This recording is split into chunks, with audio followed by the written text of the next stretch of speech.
If you want to see liberal arts unraveling in a real space, so probably you have to visit the Mechanical Engineering Laboratory Complex at APJ Satya University.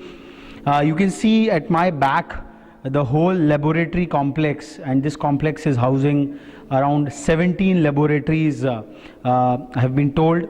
I would request Professor Sarabjit Singh to explain more about this design, this seamless, boundaryless design of encapsulating around 17 laboratories in one complex.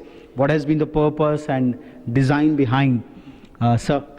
As we have been talking about the integrated approach in engineering, we have integrated laboratories wherein we have 11 laboratories of mechanical engineering and we have 6 of civil engineering, all housed in one.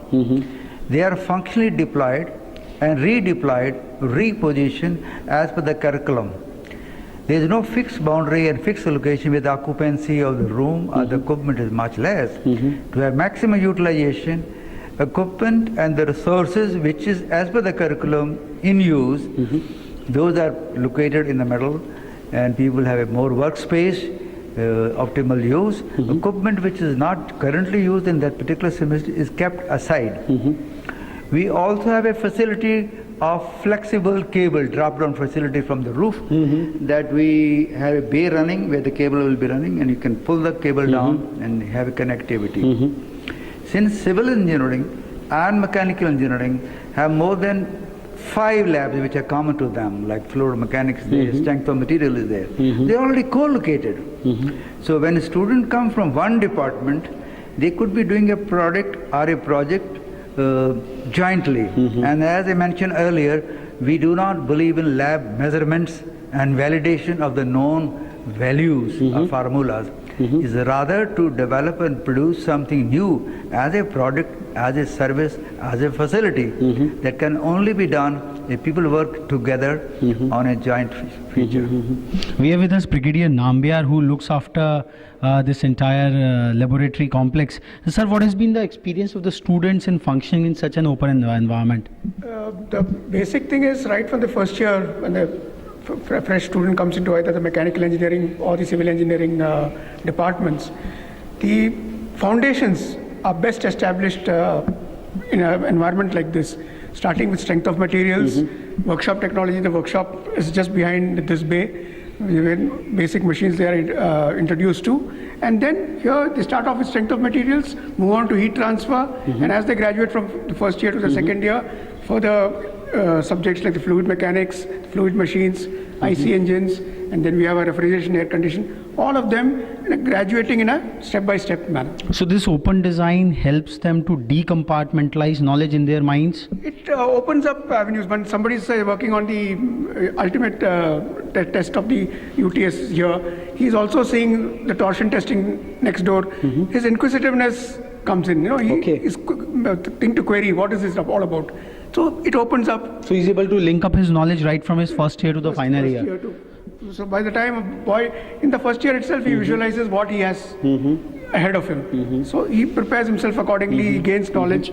So in a regulatory regime where the laboratory dimensions formulate a key component in the accreditation or acceptance of a college, that how many square feet of a laboratory space you have got, how do you think that this design can be taken across by the other engineering colleges, this innovative approach of coalescing everything into one? What our principal Professor Sarabjit just mentioned earlier, like there are common labs to both civil as well as mechanical, say strength of materials or say fluid machines or fluid mechanics. So by what you call having a common lab, you are saved on that much space. Otherwise, as per the norms, you would have to have so many square meters for separate labs, separate this thing, and then it would be compartmentalizing and, you know, going into isolation. Whereas here there is a bonding and there is a... So it remains to be seen that how much of this harakiri can be accepted by the regulators as a whole. We have with us Professor Bindra, who looks after the product design. Professor Bindal, who looks after the product design over here. Sir, what kind of product development you are able to accentuate in an open experimental environment like this?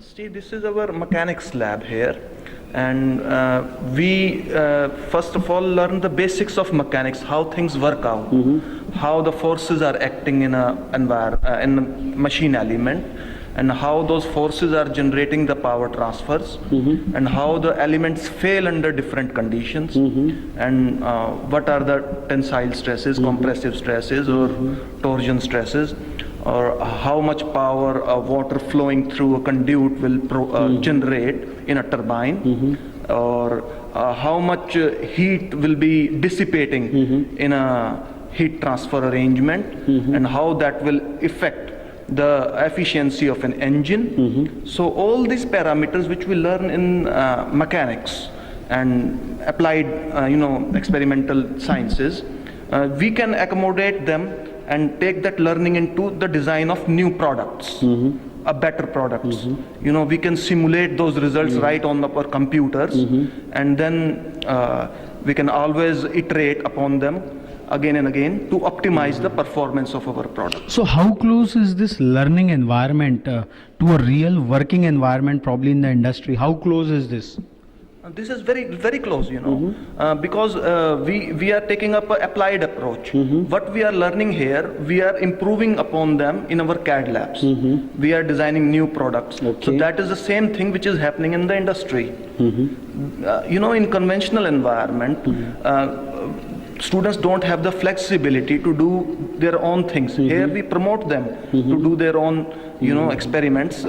Small things they can learn over here, they can apply immediately there, and So what kind of product development work has happened in this workshop?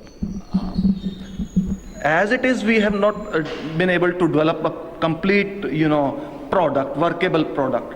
But those experiences which students have gathered over here, they will be very useful for them to apply in future, to really develop something useful. Because the time required to have a real-time product development, it is an exhaustive effort. And a BTech student is seldom able to generate that kind of attention on one aspect of a thing. You have a very innovative Center for Design and Innovation where we covered the 3 laboratories under it. So has this workshop got to do anything or something with that Design and Innovation Center? When we develop a product, we need to test its structural strength. It should be able to withstand those forces which are applied upon it while working. So here on this apparatus, as we see here, it is a UTS testing machine. So we can apply that load over here on that component which we have designed. Say we design a component, we manufacture it in our workshop, machine it, then we can apply that there on that machine, and we can apply forces, and we can test how much force it is going to withstand. So all these things are going to add up.